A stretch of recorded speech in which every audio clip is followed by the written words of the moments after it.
चीनमधनं भारतामध्ये लसणाची तस्करी वाढल्याचं समोर आलंय। नेपाळ आणि बांगलादेश बॉर्डरवरनं 64,000 किलो चीनी लसूण जप्त करण्यात आली आहे। नेपाळ बांगलादेश मार्गे भारतामध्ये चीनी लसणाची तस्करी होत होती। 10 वर्षांपूर्वी चीनी लसणाच्या आयातीवरती बंदी घालण्यात आलेली आहे, मात्र तरी सुद्धा ही तस्करी होत असल्याचं आता उघड झालेलं आहे। मोठी घडामोड म्हणता येईल।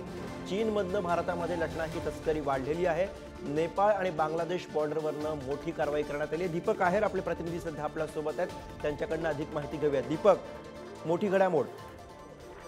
नक्कीच 10 वर्षापूर्वी भारत सरकारने चीनचे जे लसूण होते त्याच्यावर बंदी घातली होती, ती आयातीवर बंदी घातली होती आणि फक्त भारतच नाही तर युनायटेड स्टेट ऑफ अमेरिका पण त्यामध्ये होती, त्यांनी जी बंदी घातली होती। परंतु आता असं लक्षात आलंय की बांगलादेश आणि नेपाळच्या बॉर्डरवरून चीनच्या लसणाची सतत तस्करी करण्यात येत आहे। आता सध्या 64,000 किलोचे ते पकडण्यात आलेले आहे।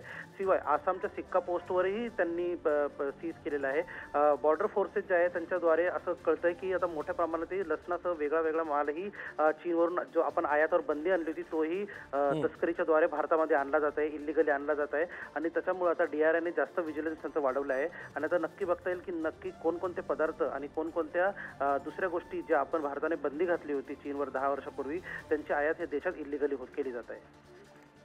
धन्यवाद दीपक या सगळ्या सविस्तर माहितीसाठी।